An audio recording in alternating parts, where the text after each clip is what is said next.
Hey, John, did you ever see that movie Lincoln? Nope.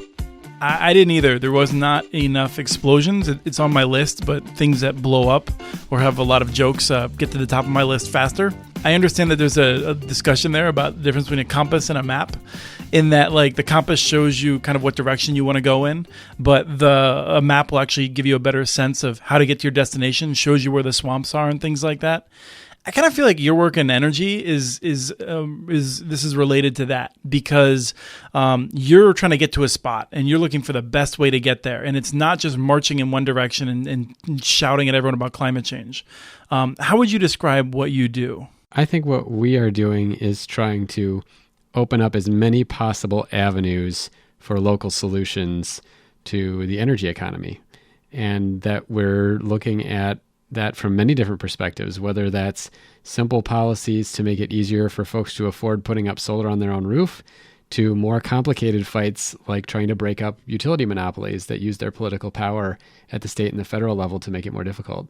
And it sounds to me like you're having a lot more success in drawing in a wider political base. You can work with people across the political spectrum for your ends, whereas I think people that are only talking about climate change, they're not going to be able to get there. Yeah, I mean, I think it is the danger of, the compass method, as you put it, and focusing too much on what is the real problem that we're facing, but not necessarily recognizing that there are many roads to get there, and that sometimes the more effective roads in the long run are the ones that attract people where they are, get them a sense of self-interest in and buy-in into the solution that is often at the local level, and that build that larger political constituency, so the next time that we have a big national conversation about it, they're ready to buy in the language that you have.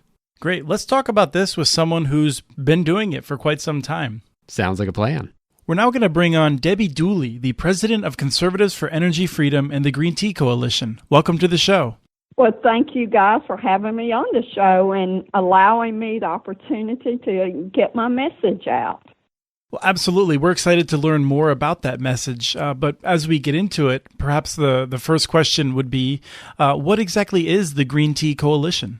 Well, the Green Tea Coalition was founded in 2013, and it was a mechanism that brought both conservative and progressive activists together to support Georgia Power adding more solar to their energy mix.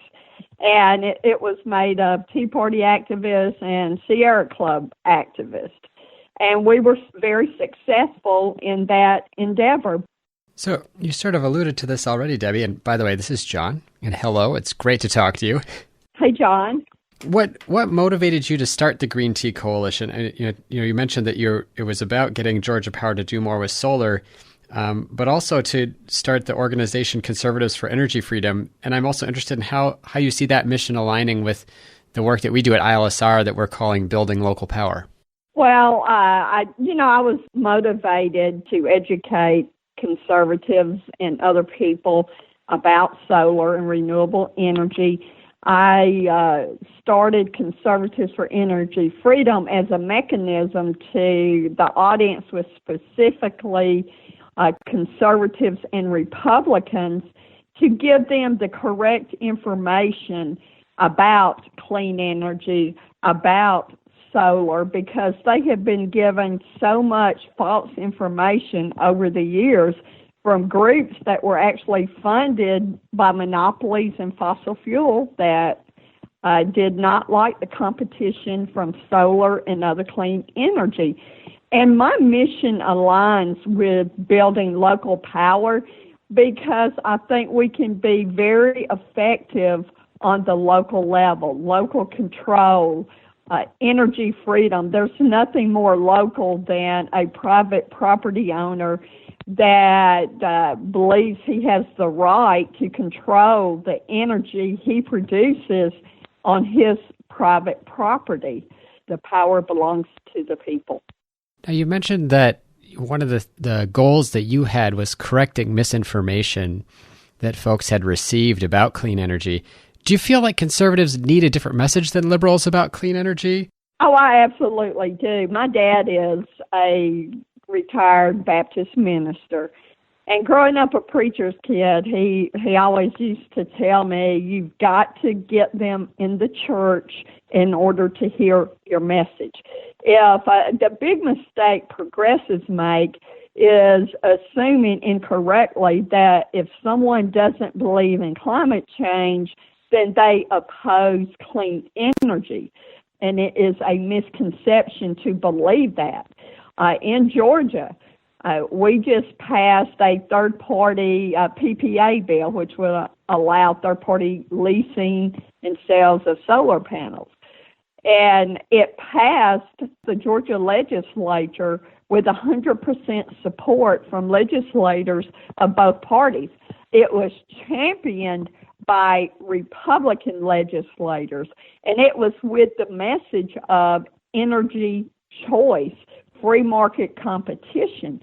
And I absolutely believe that that is the winning message. If you talk to most Republicans about clean energy and you open up, we need to go with clean energy because of climate change, they're not going to pay a bit of attention to anything else you say.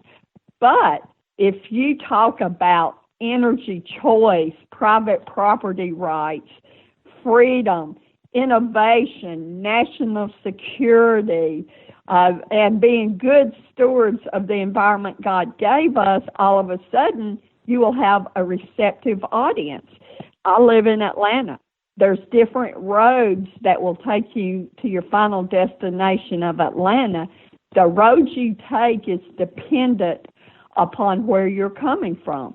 So as long as we work together, someone's willing to work together to advance clean energy and solar and other renewables, I don't care why they're advancing it, wanting to work to advance it. I just care in the end result.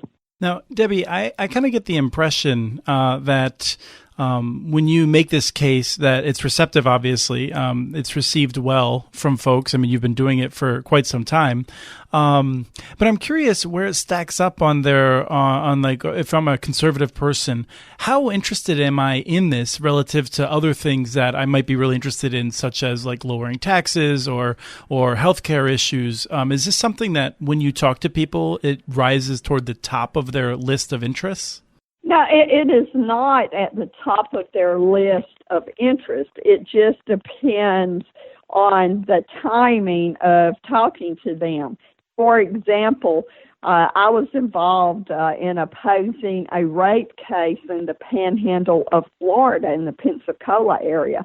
GovPower wanted to bring in a coal plant that was actually losing money that was in Georgia into their rate base. They also wanted to add a $48 per month fixed charge on everyone's power bill. I called it a solar tax. And because this was going on, people were receptive. Panhandle of Florida is a big Republican area.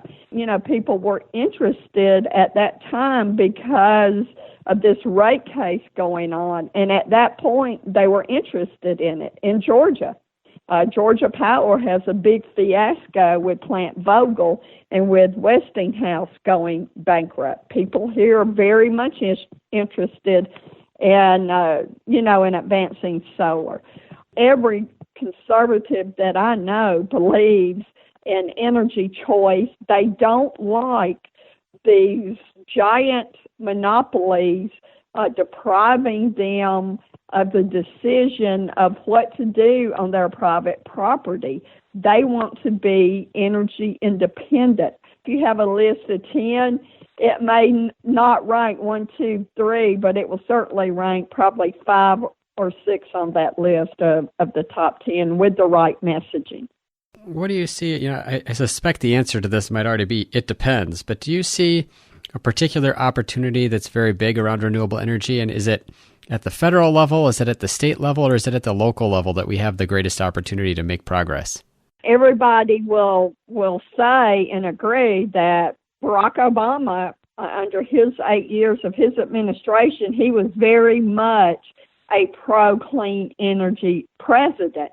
Yet, I was fighting battle after battle after battle on the state level, because to me there are so many opportunities on the state level to advance renewables, to advance clean energy. Look, what's going on in North Carolina, South Carolina, a lot of the southern states, the states in the southeast, are really going renewables. Under the Obama administration, the real battle has always been on the state level.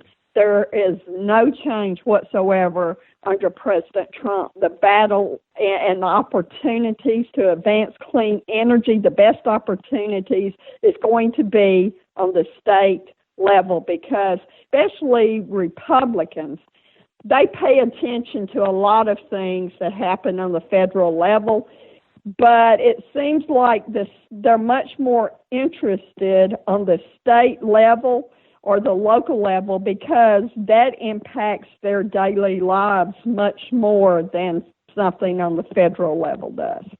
So what do you see? You mentioned earlier this issue with the monopoly utility company. Is that really the biggest barrier when we talk about people having a choice to go solar, or are there other things that that represent a bigger barrier, whether that's the cost or something else? I believe it is, misinformation by Koch brothers funded groups and the giant electric monopolies that prohibit competition and choice. For example, if we remove the regulatory barriers and allow solar and other clean energy to compete on a level playing field, and folks can generate their own electricity, they have the opportunity to enter into private contracts and sell excess energy to their neighbors, the cost portion will go away. I think a lot of people now, in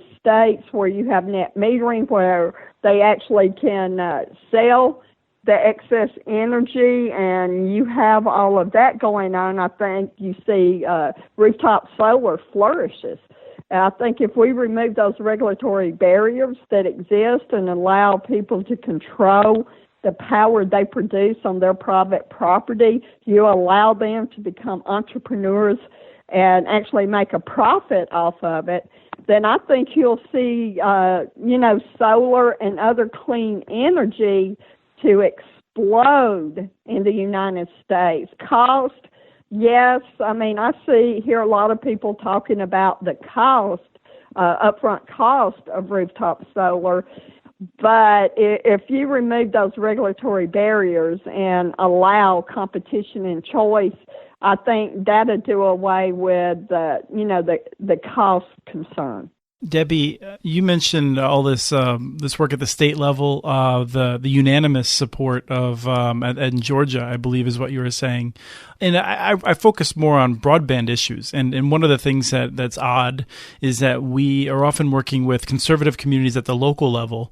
We find at the state level, it's more often that Republicans are on the side of the cable companies and Democrats are mixed. And then at the federal level, there's almost totally partisan, where it's mostly Republicans that are opposing the kinds of things we want to do for local power. I'm always curious when I'm talking to someone who's more conservative, who do you look at in terms of leading lights on the conservative side for anti-monopoly thinking and anti-monopoly kind of work? Well, there's a lot of leaders on the conservative side that going after the monopolies. I think I'm the most vocal one that's out there. Believe it or not, when you were talking about cable, you would not believe the comments and the complaints I receive from Republicans, from conservative, especially Tea Party Republicans, complaining about the local cable companies and how, they would like to have choice besides going to a satellite. So I do believe that is out there, that people do complain about that, and I do see where you're coming from, even in the electric monopoly model. A lot of Republicans are more aligned with these government-created electric monopolies, whereas a lot of folks on the Democrat progressive side aren't as aligned. And again, that depends on situation. But I can tell you, when I first began, the work in Florida, the Republicans were just very closely aligned with monopolies because the monopolies, campaign contributions and all of that. And I began to get the message out and began to work with a lot of the elected officials and influencing policy by giving interviews. And all of a sudden, a lot of Republicans started saying, hey, maybe, we need to take a closer look. And they passed legislation that removed the tangible property tax from commercial solar. And they're more open to renewables than they once were.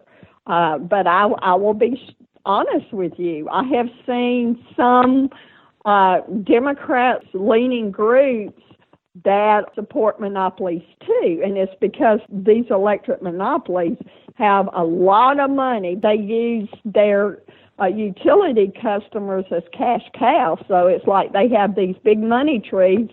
So they have a lot of money that they can donate to a lot of both Democrat and Republican groups. And money drives a lot of this. I am changing it. Look what happened in Georgia.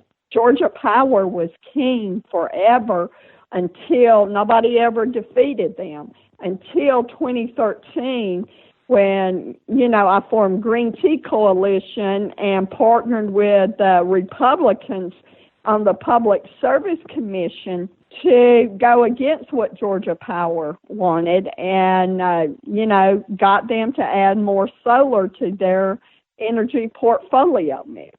So I happen to believe that's all changing.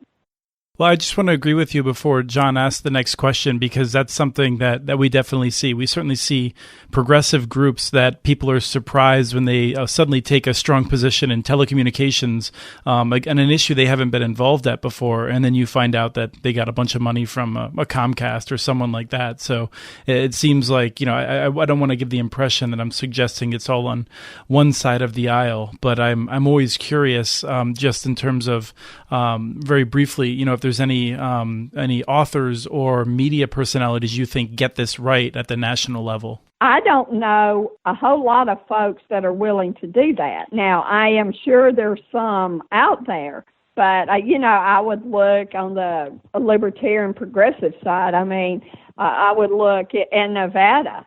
We had a big battle in Nevada with against the monopolies there, and the Libertarian Party was very much involved in that, and they created a group called Unplugged Monopolies.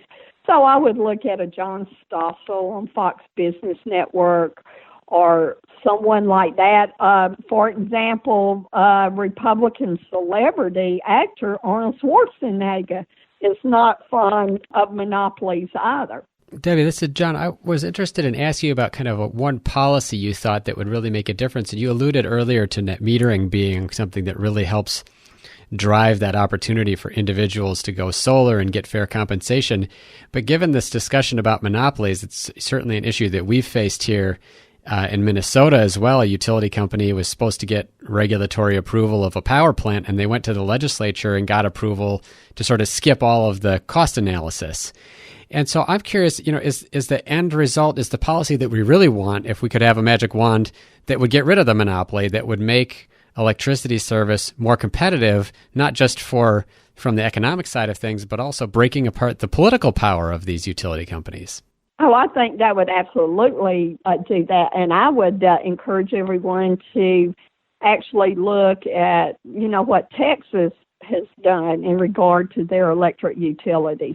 They did not call it deregulation because, there's a lot of it is still a little bit regulated. They call it a restructuring. People like individual liberty, especially, Republicans, Democrats, that's something that's bipartisan.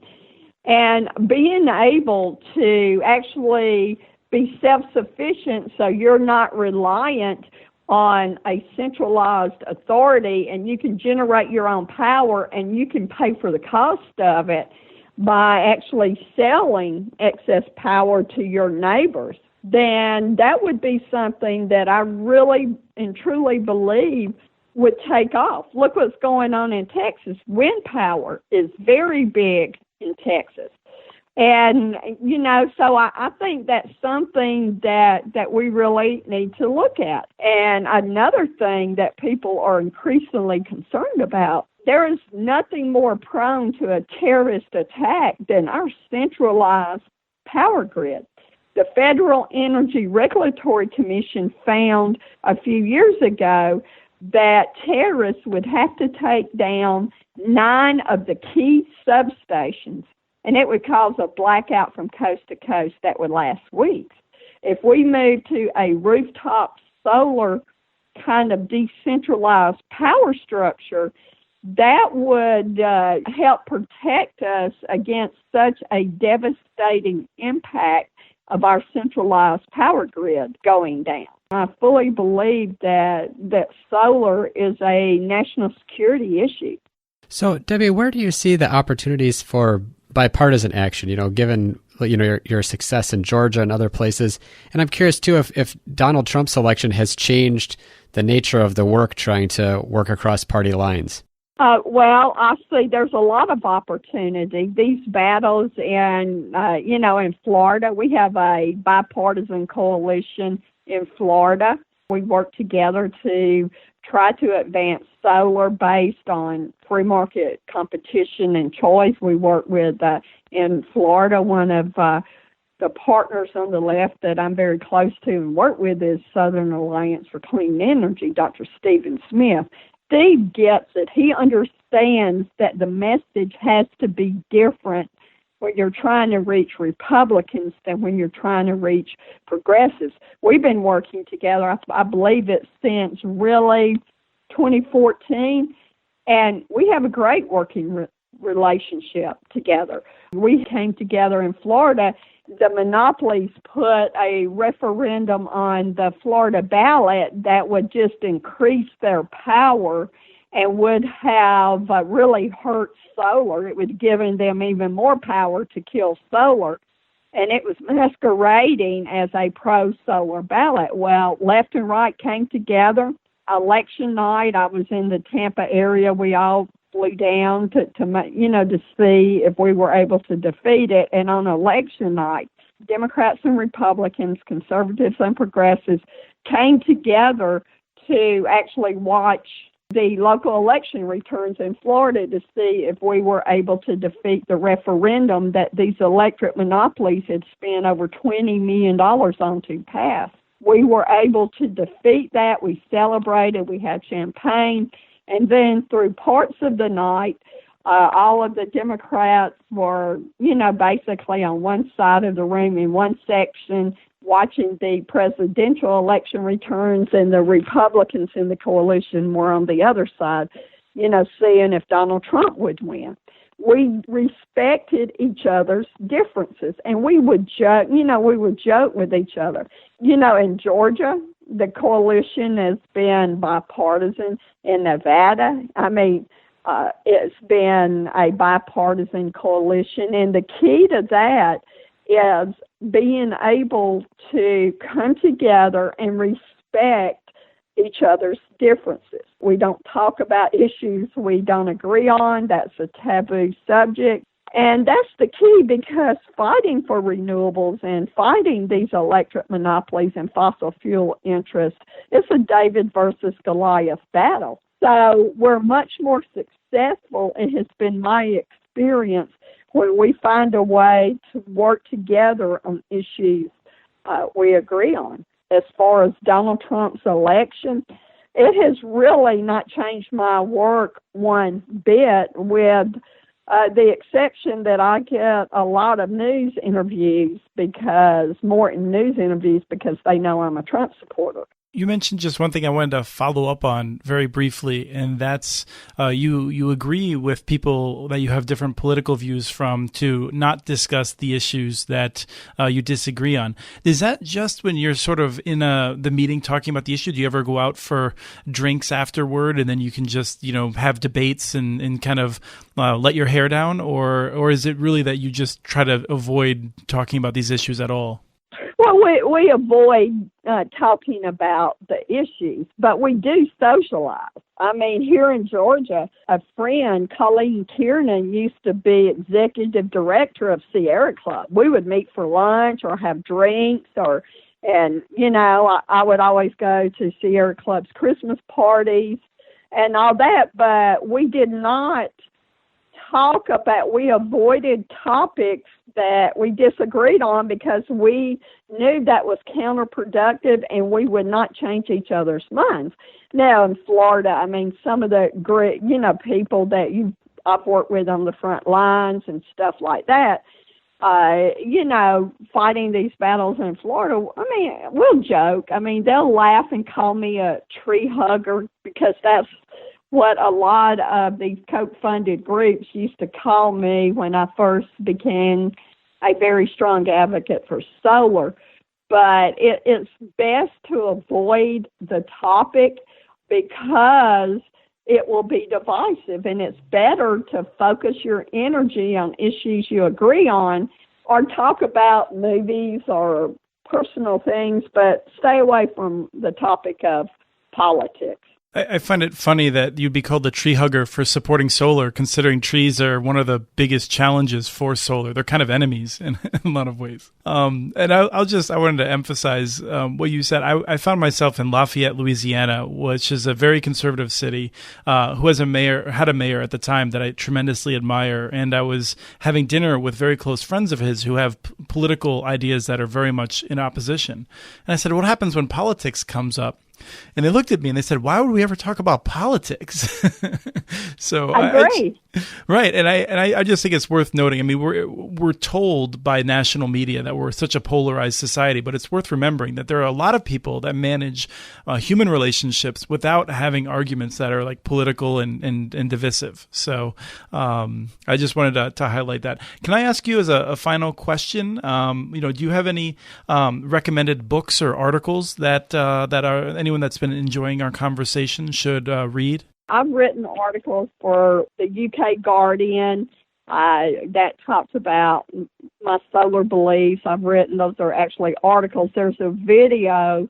I've done 2 videos with Vox.com. One of the videos actually talks about the Republican talking points. About 2 months ago, I spoke at UC Berkeley on the energy panel. We got along great. They asked me why I supported Trump. I laid out the case and respectful, and they said, well, we disagree with you, but you have the right to believe the way you believe. I could not have been treated better at UC Berkeley. It was phenomenal. I loved being there. April 1st, I spoke at Columbia University in New York City. Same thing, treated very, very well. You kind of have to treat, when you're working with your friends, with friends on the left, progressives, and you can be friends. I went to the University of Alabama, and I live right in the middle of Georgia Bulldog country during college football season. But that doesn't mean people that don't like Alabama are my enemies. They're not. They're friends. Maybe for a few hours. For a few hours, right. I always like to say you have to treat politics like you would when you're having a big family Thanksgiving dinner. You don't approach the subject that will cause controversy. I would recommend a book that can be very useful.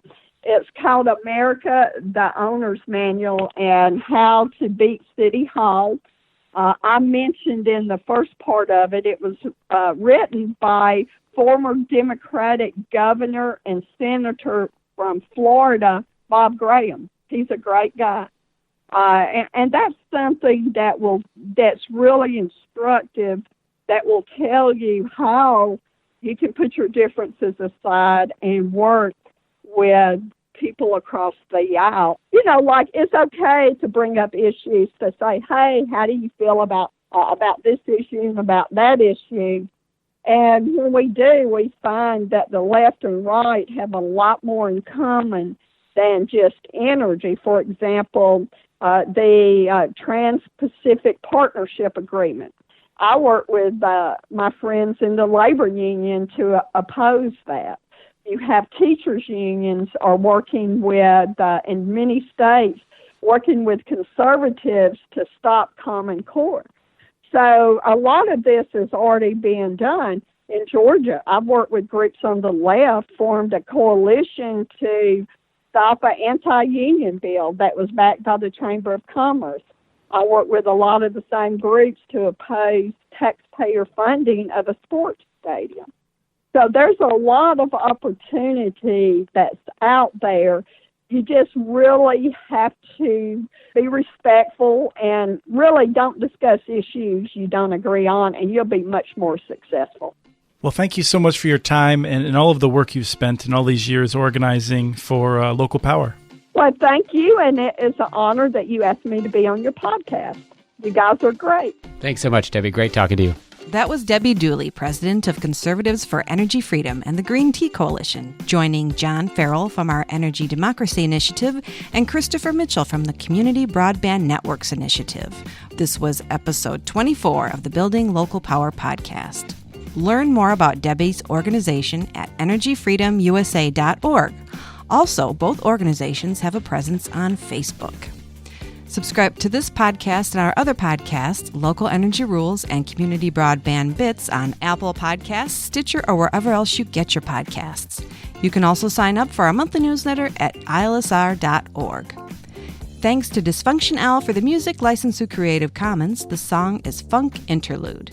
I'm Lisa Gonzalez for the Institute for Local Self-Reliance. Thanks again for listening to episode 24 of the Building Local Power podcast.